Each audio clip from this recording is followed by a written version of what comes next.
literacy and status, but it's all very interlinked. This is a patriarchal society. And I think gender lies at the heart of the problem, really.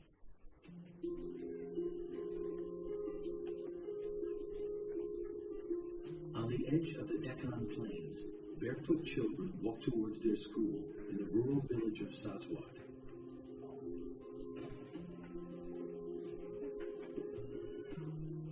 The daily rhythm of life here masks an unusual event unfolding in the heart of the village.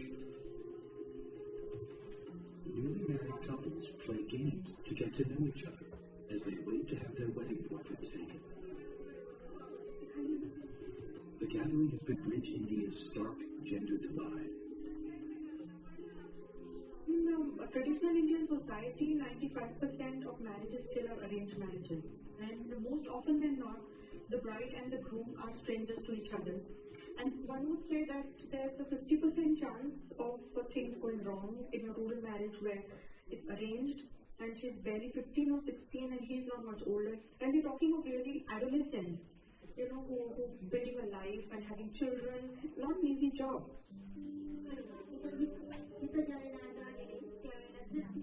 Social taboos pushed aside, girls and boys in separate groups hear frank talk about sex and how to use birth control. The stakes are enormous. The age structure of India's population resembles a pyramid, with vast numbers of youth at its base. Half the country, mirroring the world at large, is under 25 and reaching reproductive age. I absolutely have to know how to do this for the AP exam. It's one of the 5 things that we must teach you. We had an assignment for this. We'll discuss them along. If you've had a background in this, it's totally simple, I know. But for those of you that see this as a foreign, scary new thing, from 0 to some value on either axis, usually that's for boys and girls separate, and different ages get a different length bracket. So if you had lost all of your 30 to 35-year-olds in war, you'd have a skinny band. In 5 years, that band would be up higher because they would have all aged into the next bracket. This is your first age structure. You can just doodle it into your notes. But be careful. You'll need to get much better at the details of age structures later.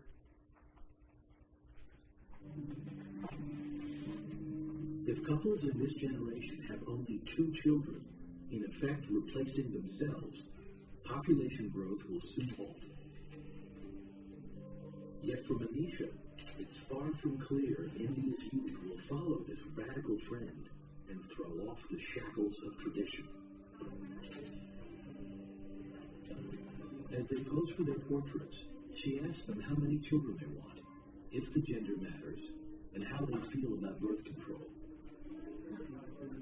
A lot of the couples said that they'd be happy with 2 children. And we said, what gender? They said it doesn't matter. It's very nice of them to say. 10 years ago, people wouldn't have even said it. But I'm not really sure that that would happen in household if there were just 2 daughters.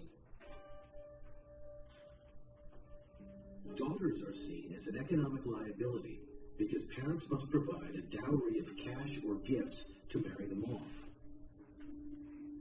A common Hindu wedding blessing prays that a wife will bear 8 sons. But if she doesn't have any, there could be a price to pay. And that's why Manisha tries to intervene early.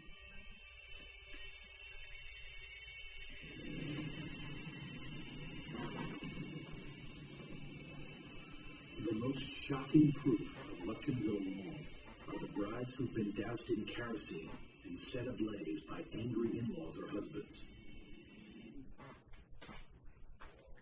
Yeah,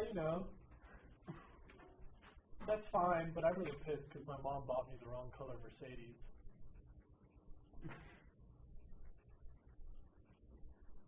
Or in other words, just a little perspective about the troubles that we have in our day-to-day lives. On balance, maybe not quite as bad. But maybe. Over dowry and domestic. Bride burning is common in India, and since women are so dispensable, and these young little girls, between the age of 15 to 24, are the most vulnerable. Girls would get burned, they would get poisoned, and so therefore a girl in the husband's house, at least for the first 10 or 15 years, always walks on a tightrope.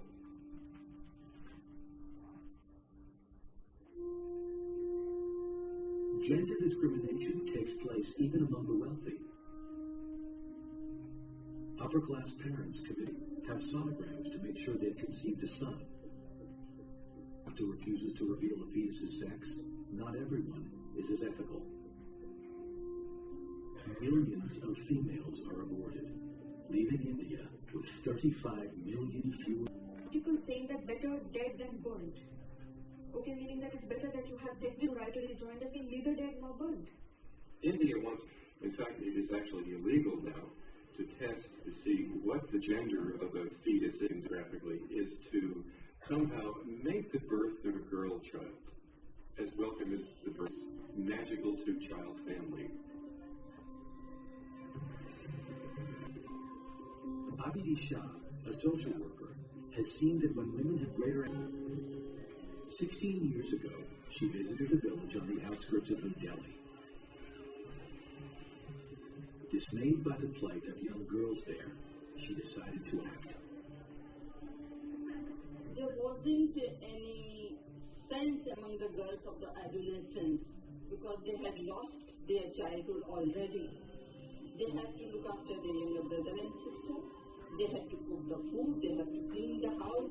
They had to fetch the drinking water. No education for them. No food for them. No clothing for them. First, Abidi convinced a skeptical community to let her teach vocational and health classes to adolescent girls. Next, she had to show the girls themselves how to. Do you want same life as you are living here? They said, no, I want better life. What sort of life you want? Then what will we do? We can't do anything. That's our luck. That's our destiny. I said, no, this is not your destiny. One program was built. At age 13, her father had arranged her marriage and forced her to drop out of school. I already had 2 daughters when Abidi arrived at our house. She saw that I was hungry and exhausted, and she asked me, why don't you use birth control? I didn't know anything about it, but I knew I didn't want any more children. Bimla was just the kind of girl Abidi wanted to reach. She told Bimla that she could legally use the pill, even without her family's permission.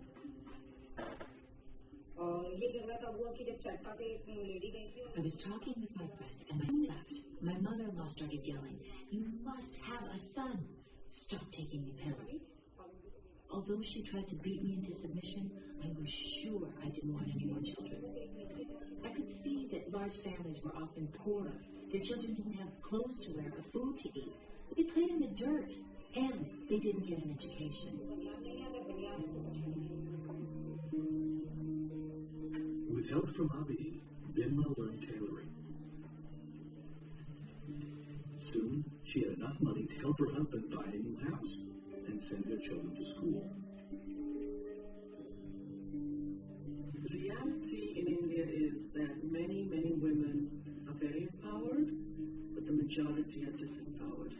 So when women want to change the way their roles are defined, they cannot do that if they're economically vulnerable and dependent.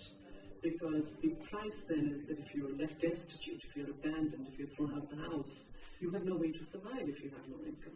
So I strongly believe that one way forward to increase the momentum of social and cultural change is to allow women to have employment opportunities.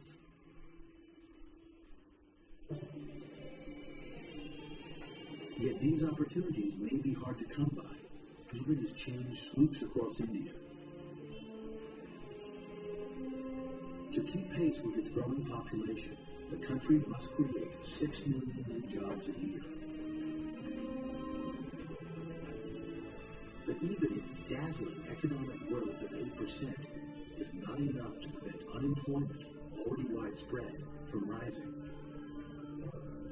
And a new problem is looming, as population pressures confront vast numbers of towns and villages with chronic water shortages.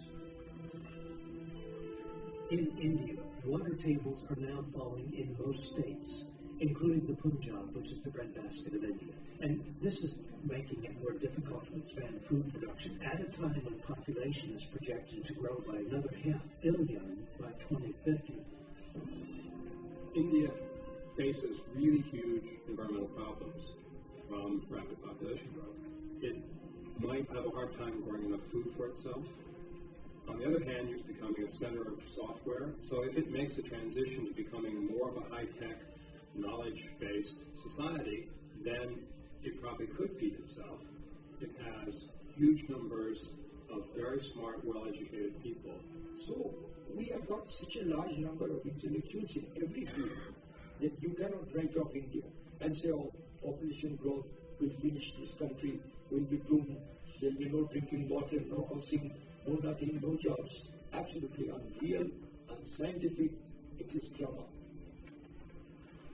India is poised on a knife edge.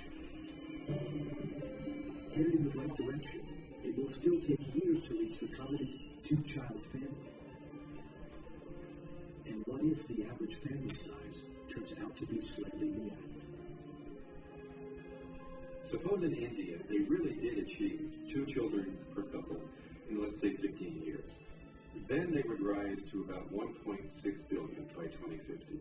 But the key is, if couples have, say, on average, about 2.5 children, India would get its 2nd billion by the middle of this century. And the same is true for the world. If global fertility stays even slightly above this magical 2-child number, by mid-century our population could nearly double, from 6 to 11 billion. We're dealing with unprecedented numbers in terms of their magnitude, and the result could be huge rates of unemployment, great political instability, strife, and a complete unraveling of economy and society.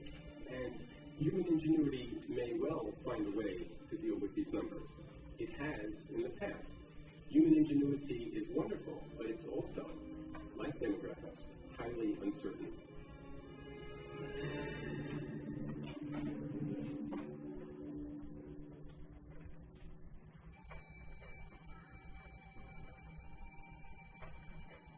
Around the world in Japan, the population is careening in the opposite direction of India's.